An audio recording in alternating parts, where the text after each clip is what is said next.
14장. 그때 그 지방을 다스리던 헤롯 왕이 예수님의 소문을 듣고 신하들에게 말하였다. 그는 세례 요한이 분명하다. 그가 죽었다가 다시 살아났기 때문에 기적을 행하는 그런 능력을 소유하게 되었다. 헤롯이 전에 동생 빌립의 아내 헤로디아의 일로 요한을 잡아 가둔 일이 있었다. 그것은 요한이 헤롯에게 당신이 그 여자와 결혼한 것은 잘못입니다 하고 말했기 때문이었다.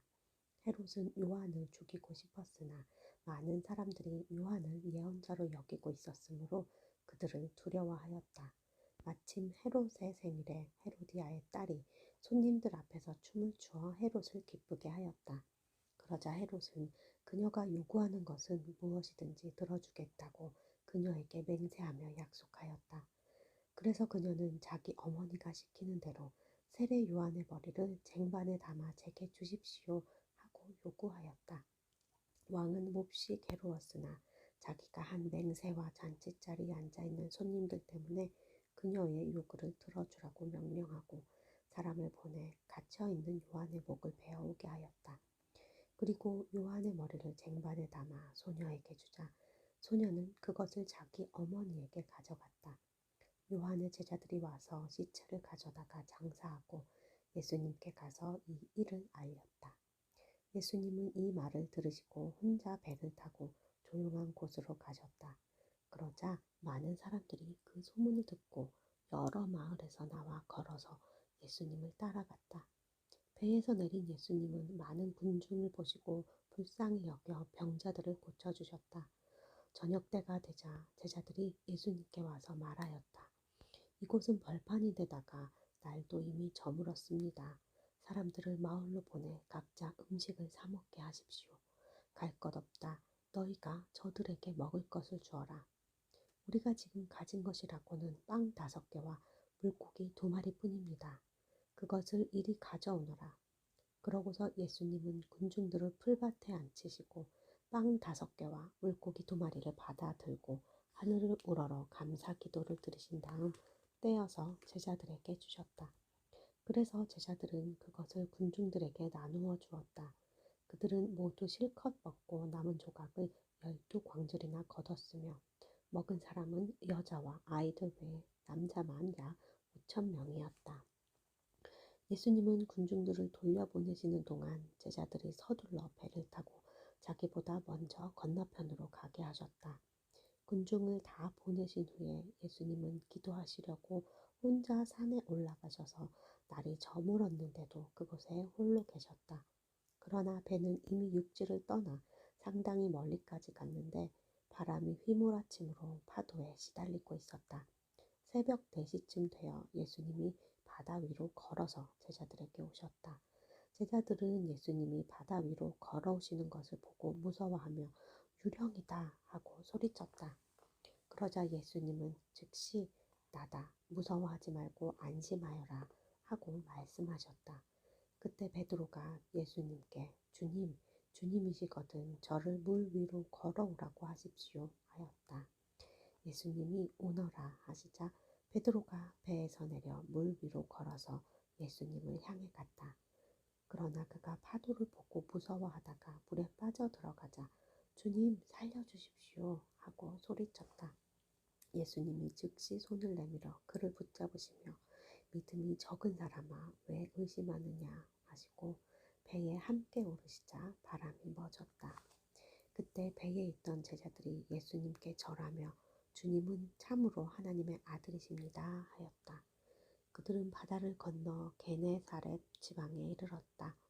그러자 그곳 사람들이 예수님을 알아보고 주변 지역에 다 연락하여 모든 병자들을 예수님께 데려왔다. 사람들은 예수님의 옷자락이라도 만지게 해달라고 간청하였으며 옷자락을 만진 사람은 모두 나았다. 15장. 그때 예루살렘에서 온 바리새파 사람들과 율법학자들이 예수님께 와서 당신의 제자들은 왜 조상들이 대대로 지켜온 전통을 깨뜨리고 있습니까? 그들은 식사할 때 손을 씻지 않습니다 하였다. 그래서 예수님은 이렇게 말씀하셨다. 너희는 왜 너희 전통 때문에 하나님의 계명을 어기느냐? 하나님께서는 내 부모를 공경하라 하시고 또 부모를 저주하는 사람은 반드시 죽여야 한다고 말씀하셨다. 그런데 너희는 누구든지 부모에게 드려야 할 것을 하나님께 드렸다고만 하면 부모를 공경하지 않아도 된다고 가르친다. 그러므로 너희는 그런 전통 때문에 하나님의 말씀을 헛되게 하였다. 위선자들아, 바로 너희와 같은 사람들을 두고 이사야가 다음과 같이 잘 예언하였다. 이 백성이 입술로는 나를 존경하나 마음은 내게서 멀리 떠나 있다. 그들은 사람이 만든 법을 마치 내 교훈인 것처럼 가르치고 있으니 나를 헛되이 예배하고 있다. 예수님은 군중들을 가까이 불러 너희는 내 말을 듣고 깨달아라.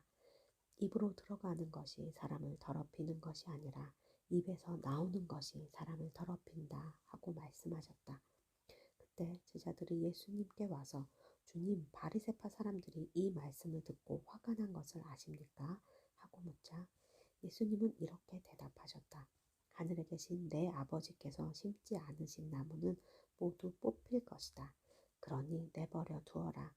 그들은 눈먼 인도자들이다. 소경이 소경을 인도하면 둘 다 구덩이에 빠질 것이다. 이에 베드로가 그 비유를 우리에게 설명해 주십시오 하자 예수님은 이렇게 대답하였다. 너희도 아직 깨닫지 못하느냐? 입으로 들어가는 것은 모두 뱃속을 거쳐 몸 밖으로 빠져나간다는 것을 알지 못하느냐? 그러나 입에서 나오는 것은 마음에서 나오는 것이다. 이것이 사람을 더럽힌다. 마음에서 나오는 것은 악한 생각, 살인, 간음, 음란, 도둑질, 거짓 증언, 그리고 비방이다. 이런 것들이 사람을 더럽히는 것이며 씻지 않은 손으로 먹는 것은 사람을 더럽히는 것이 아니다. 예수님은 그곳을 떠나 두로와 시돈 지방으로 가셨다. 그때 그 지역에 사는 한 가나안 여자가 나아와서 주님, 다윗의 후손이여 저를 불쌍히 여겨주십시오. 제 딸이 악한 귀신이 들렸습니다. 하고 소리쳤다. 그러나 예수님이 아무 대답도 하지 않으시자 제자들이 예수님께 저 여자가 소리치며 우리 뒤를 따라오고 있습니다. 쫓아버리십시오 하였다.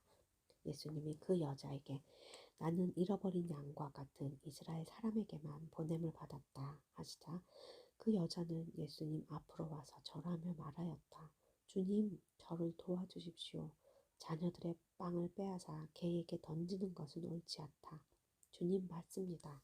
그러나 개도 주인의 상에서 떨어지는 부스러기를 먹습니다. 정말 내 믿음이 크구나. 내 소원대로 될 것이다. 그러자 바로 그 순간에 그 여자의 딸이 나았다. 예수님은 그곳을 떠나 갈릴리 호숫가를 따라 가시다가 산에 올라가 앉으셨다.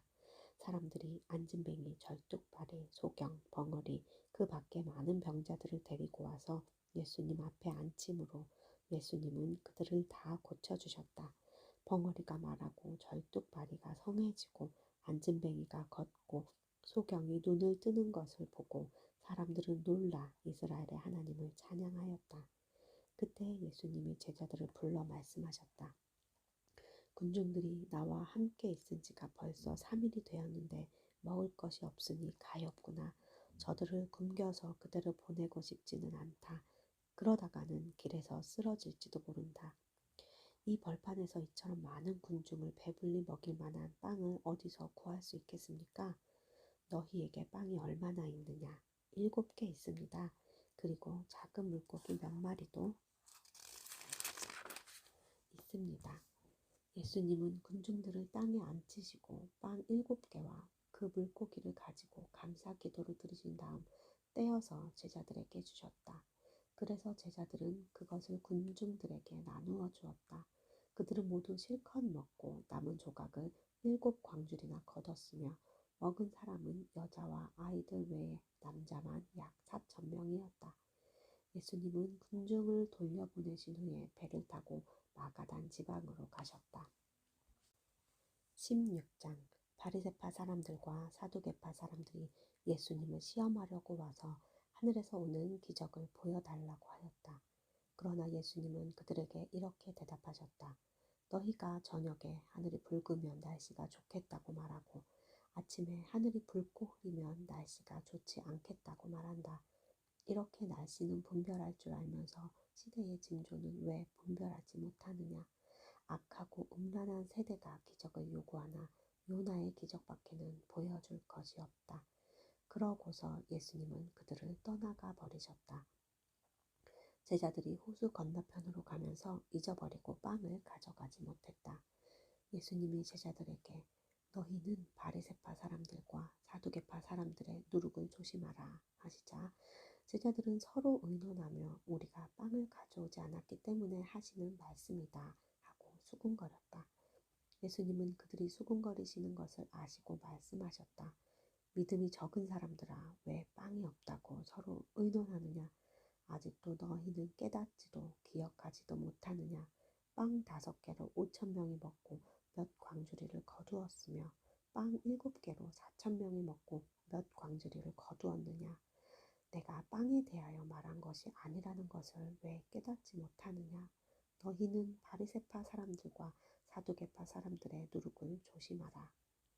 그제야 제자들은 예수님이 빵의 누룩이 아니라 바리새파 사람들과 사두개파 사람들의 가르침을 조심하라고 말씀하신 것을 깨달았다. 예수님은 가이사랴 빌립보 지방에 이르러 제자들에게 물으셨다. 사람들이 나를 누구라고 하느냐? 그러자 제자들이 이렇게 대답하였다. 어떤 사람은 세례 요한이라고 하고 어떤 사람은 엘리야라고 하며 또 어떤 사람은 예레미야나 예언자들 중 한 사람이라고 합니다. 그러면 너희는 나를 누구라고 생각하느냐? 하고 예수님이 다시 묻자 시몬 베드로가 주님은 그리스도시며 살아계신 하나님의 아들이십니다. 하고 대답하였다. 그래서 예수님이 베드로에게 말씀하셨다. 요나의 아들 시몬아, 너는 행복한 사람이다. 이것을 너에게 알리신 분은 사람이 아니라 하늘에 계시는 내 아버지이시다. 너는 베드로이다. 내가 이 반석 위에 내 교회를 세우겠다. 지옥의 권세가 이기지 못할 것이다. 내가 하늘나라의 열쇠를 너에게 주겠다. 내가 무엇이든지 땅에서 매면 하늘에서도 매일 것이며 땅에서 풀면 하늘에서도 풀릴 것이다. 그러고서 예수님은 제자들에게 자기가 그리스도라는 것을 아무에게도 말하지 말라고 조의시켰다. 그때부터 예수 그리스도께서는 제자들에게 자기가 예루살렘에 올라가 장로들과 대제사장들과 율법학자들에게 많은 고난을 받고 죽음을 당했다가 3일 만에 다시 살아나야 할 것을 비로소 밝히기 시작하셨다. 그러자 베드로가 예수님을 붙들고 주님, 그럴 수 없습니다. 이런 일이 결코 일어나서는 안 됩니다. 하고 말렸다. 그러나 예수님은 돌이켜 베드로를 보시고 꾸짖으셨다. 사탄아, 썩 물러가거라. 너는 나를 넘어지게 하는 자이다. 내가 하나님의 일을 생각지 않고 사람의 일을 생각하고 있다. 그러고서 예수님은 제자들에게 이렇게 말씀하셨다. 누구든지 나를 따라오려거든 자기를 버리고 제 십자가를 지고 나를 따르라. 자기 생명을 구하고자 하는 사람은 잃을 것이며 나를 위해 자기 생명을 버리는 사람은 얻을 것이다. 사람이 온 세상을 얻고도 자기 생명을 잃으면 무슨 유익이 있겠느냐? 사람이 자기 생명을 무엇과 바꿀 수 있겠느냐? 내가 천사들과 함께 아버지의 영광으로 올 것이다. 그때 내가 각 사람이 행한 대로 갚아주겠다. 내가 분명히 말하지만 여기 서 있는 사람들 가운데 어떤 사람들은 죽기 전에 내가 하늘나라의 왕으로 17장 엿새 후 예수님은 베드로와 야고보와 그의 형제 요한만을 데리고 높은 산으로 올라가셨다. 예수님은 그들이 보는 앞에서 모습이 변하여 얼굴이 해같이 빛나고 옷은 눈부시게 휘어졌다. 그런데 갑자기 모세와 엘리야가 나타나 예수님과 이야기하는 것이 보였다. 그때 베드로가 예수님께 주님, 우리가 여기 있는 것이 좋겠습니다. 원하신다면 제가 이곳에 천막 셋을 세워 주님과 모세와 엘리야를 각각 모시겠습니다. 하고 말하였다. 베드로의 말이 채 끝나기도 전에 빛나는 구름이 그들을 덮고 구름 속에서 이 사람은 내가 사랑하고 기뻐하는 내 아들이다. 너희는 그의 말을 들어라 하는 음성이 들려왔다. 제자들은 그 음성을 듣고 너무나 무서워 땅에 납작 엎드렸다. 그러자 예수님이 가까이 오셔서 제자들을 어루만지며 무서워 말고 일어나거라 하고 말씀하셨다. 제자들이 눈을 들어보니 예수님 외에는 아무도 보이지 않았다. 예수님은 제자들과 함께 산에서 내려오시는 길에 내가 죽었다가 다시 살아날 때까지는 지금 본 것을 아무에게도 말하지 말아라 하고 당부하셨다. 그때 제자들이 예수님께 그렇다면 왜 율법학자들은 엘리야가 먼저 와야 한다고 합니까? 하고 묻자 예수님은 이렇게 대답하셨다. 엘리야가 와서 모든 것을 바로잡을 것이다. 그러나 내가 너희에게 말한다.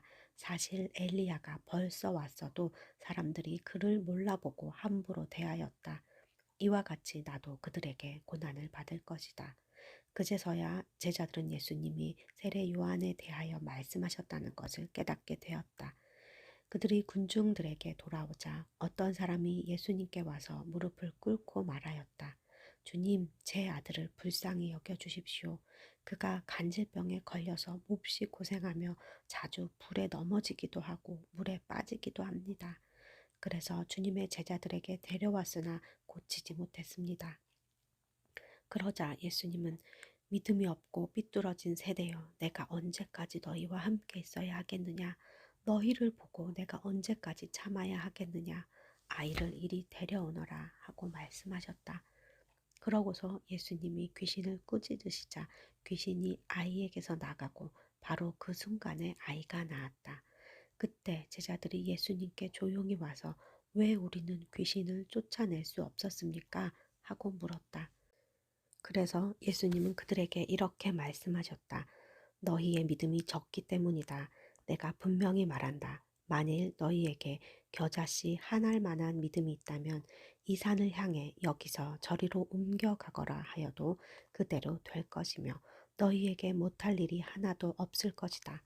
그러나 이런 귀신은 기도와 금식이 아니면 나가지 않는다. 제자들이 갈릴리에 모였을 때 예수님이 그들에게 내가 사람들의 손에 넘어가 죽음을 당하고 3일 만에 다시 살아날 것이다 하고 말씀하시자 제자들은 큰 슬픔에 잠겼다. 그들이 가버나움으로 갔을 때 성전세 받는 사람들이 베드로에게 와서 당신들의 선생님은 성전세를 안 바칩니까? 하고 물었다. 그래서 베드로는 아닙니다. 바칩니다. 하고 대답하였다. 베드로가 집에 들어갔을 때 예수님이 먼저 말씀하셨다. 시몬아, 너는 어떻게 생각하느냐? 세상 왕들이 누구에게서 관세나 세금을 받느냐? 자기 아들들에게서냐? 아니면 다른 사람들에게서냐? 그때 베드로가 다른 사람에게서 받습니다. 하고 대답하자 예수님이 이렇게 말씀하셨다. 그렇다면 아들들은 세금을 내지 않아도 된다. 그러나 우리가 그들의 감정을 상하게 해서는 안 되겠다. 너는 바다에 가서 낚시를 던져라. 먼저 잡히는 고기의 입을 벌리면 은화 한 개가 있을 것이다. 그것을 가져다가 나와 너의 성전세로 주어라.